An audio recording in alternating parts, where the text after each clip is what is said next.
तो हेलो दोस्तों, कैसे आप सब लोग। आशा करता हूँ ठीक होंगे। तो मेरा नाम है मंगत सिंह। इस वीडियो में हम आज जो बात करने वाले हैं वो करने वाले हैं अपने question paper auditing and assurance जो कि बीकॉम 6 सेमेस्टर का क्वेश्चन पेपर है, जो कि CDLU यूनिवर्सिटी का यानी कि चौधरी देवराय यूनिवर्सिटी के अंडर जितने भी कॉलेज आते हैं और जो स्टूडेंट्स या फिर कॉलेज कैंपस या फिर यूनिवर्सिटी कैंपस में पढ़ रहे हैं, जो बीकॉम 6 सेमेस्टर में जिनका सब्जेक्ट ऑडिटिंग एंड इंश्योरेंस है। ठीक है दोस्तों, और तो वो ये वीडियो जरूर देखो, इम्पोर्टेंट होने वाली है। ये 2020 का क्वेश्चन पेपर है। इसके अलावा हमारे प्लेलिस्ट में या फिर डिस्क्रिप्शन में लिंक मिल जाएगा, जिसमें 2021, 22 और 2023 के तीनों के पेपर जो ऑडिटिंग एंड एश्योरेंस है प्रीवियस 3 ईयर के मिल जाएंगे देखने को। इसके अलावा हमारी एक कंप्लीट वीडियो भी है, जिसका भी लिंक नीचे कहीं दिया होगा।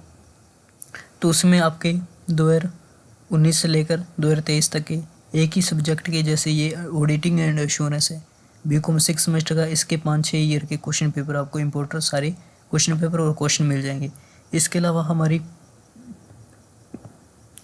दोस्तों हमारी एक इस तरह से कंप्लीट वीडियो है। कंप्लीट वीडियो को मतलब उसमें आपको पिछले 5 से 6 साल के क्वेश्चन पेपर एक ही सब्जेक्ट को देखने को मिल जाएंगे। ठीक है, वो आपके लिए ज़्यादा बेटर रहेगी।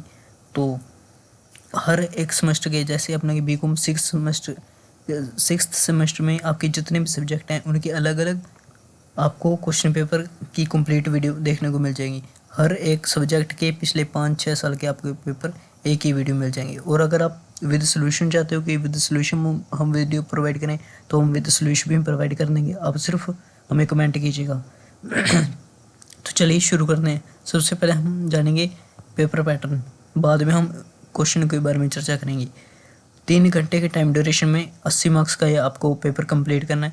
ऑडिटिंग एंड एश्योरेंस का किस तरह से 3 यूनिट में पेपर डिवाइड है। Unit 1, unit second and unit third होगी नेक्स्ट स्लाइड में। 3 यूनिट, तीनों यूनिट में 3 क्वेश्चन है।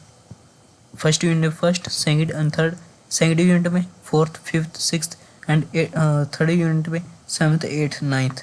इन 3 यूनिट में आपको ऑप्शन है कि आप तीनों में से कम एक क्वेश्चन तो एक यूनिट से करना होगा, और मैक्सिमम आप 2 क्वेश्चन कर सकते हो किसी एक यूनिट से। मतलब आपको कोई ऐसी यूनिट होगी जिसमें आप कोई 2 क्वेश्चन अटेम्प्ट करोगे, और बाकी उस यूनिट को छोड़कर रिमेनिंग जो यूनिट होगी उसमें आपके एक क्वेश्चन अटेम्प्ट होंगे। इस तरह से आपके 3 यूनिट में आपके 4 क्वेश्चन अटेम्प्ट होंगे। हर आपका क्वेश्चन 15 मार्क्स का, तो यहाँ पे आपका 60 मार्क्स का कंप्लीट होगा। इसके अलावा 20 मार्क्स का आपका कंपलसरी क्वेश्चन होगा। कंपलसरी क्वेश्चन किस तरह से, वो इस तरह से आपके 5 पार्ट में डिवाइड होगा। ठीक है, 5 पार्ट, ईच पार्ट जो आपका 4 मार्क्स का होगा, तो ये 20 मार्क्स का इस तरह से होगा। तो ये आपको करना है। अब थोड़ी सी मैं रिक्वेस्ट करना चाहूँगा, वीडियो अच्छी लगे लाइक जरूर कीजिएगा दोस्तों, और शेयर कीजिएगा। चैनल को सब्सक्राइब करना ना भूलिएगा। हम एजुकेशन वीडियो प्रोवाइड करते हैं, किस आपके सब्जेक्ट के हम टॉपिक बेस पे कराएंगे। इसके अलावा हम कॉम्पिटिटिव एग्जाम की भी प्रिपरेशन करवाते हैं। ठीक है दोस्तों, फर्स्ट ऑफ ऑल हम देखते हैं फर्स्ट यूनिट में फर्स्ट क्वेश्चन क्या है। What is the concept of auditors independence, describe the basis principle governing an audit including ethical principles. Second question, explain in brief role of international auditing and assurance standard board. How does auditing and assurance standard board in India contributing in standard setting process? Third question, explain meaning and objective of auditing program. Auditing program के meaning और objective को explain करना। How we assure quality of audit work when audit work is delegated. किस तरह से हम quality insurance कर सकते हैं जब काम जो ऑडिटिंग का वो डेलीगेटेड हो गया। ठीक है, यूनिट सेकंड में 4th question, what are the sources of audit evidence. Audit evidence के कौन से सोर्सेस हैं। What are method of obtaining this evidence, कौन से मेथड है जिनके थ्रू हम ऑब्टेन कर सकते हैं evidence. How does an auditor verify audit, how can verify auditor this how can auditor does verify reliability of an audit evidence. Fifth question, enumerate basis principles and forms of internal control. How does it differ from internal check? Who is eligible to become internal auditor? Question number sixth, what do you mean by term vouching? What steps you will take in vouching purchase book, bills receivable book and cash book? हम next slide पे move करते हैं। अभी तक आपने channel को subscribe नहीं किया तो कर लीजिए। यूनिट थर्ड में question number 7, what who can not be appointed as statutory auditor of a company?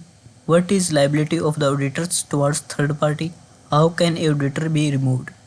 Eighth question, differentiate between clean report and qualified report of audit. What purpose is served by disclaimers and adverse opinion in audit report?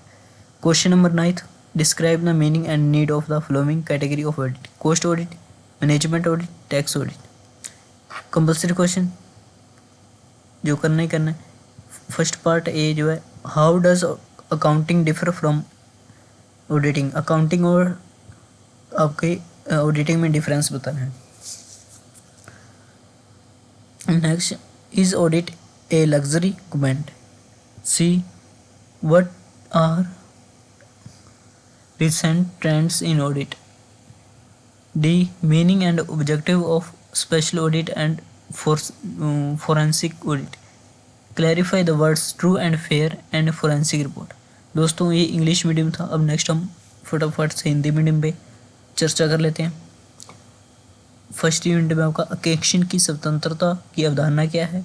नैतिक सिद्धांतों को शामिल करते हुए किसी आकेक्षक को नियंत्रित करने वाले मूल सिद्धांतों का वर्णन कीजिए। Second question, international audit and assurance standard board, जिसे हम शॉर्ट में IAASB कहते हैं, ठीक है। International audit and assurance standard board की भूमिका को संक्षेप में समझाइए। भारत में audit and assurance standard board मानक सेटिंग प्रक्रिया में कैसे योगदान करता है? थर्ड क्वेश्चन, आकेक्षण कार्यक्रम के अर्थ व उद्देश्यों को समझाइए। जब आकेक्षण कार्य प्रयोजित किया जाता है तो हम आकेक्षण कार्य की गुणवत्ता को कैसे निश्चित कर सकते हैं? यूनिट सेकंड, फोर्थ क्वेश्चन, आकेक्षण साक्ष्य के स्रोत क्या है? इन साक्ष्यों को प्राप्त करने की विधियाँ क्या है? किसी आकेक्षण साक्ष्य की विश्वसनीयता को एक आकेक्षण कैसे संतुष्ट करता है? फिफ्थ क्वेश्चन, आंतरिक नियंत्रण के मूल सिद्धांतों व प्ररूपों को समझाइए। यह आंतरिक जांच से कैसे भिन्न है? आंतरिक आकेक्षण बनने योग्य कौन होता है? क्वेश्चन नंबर 6, वाउचिंग पद से क्या आप समझते हैं? क्रय पुस्तक, प्राप्य बिल तथा रोकड़ बही के वाचिंग करते हुए समय आप क्या कदम उठाएंगे? यूनिट थर्ड, कौन किसी कंपनी का वैधानिक आकेक्षण नियुक्त किया जा सकता है? तीसरे पक्षकार के प्रति आकेक्षक की क्या जिम्मेदारी है? आकेक्षक को कैसे हटाया जा सकता है? एट्थ क्वेश्चन, स्वच्छ रिपोर्ट तथा क्वालिफाइड रिपोर्ट में क्या अंतर है?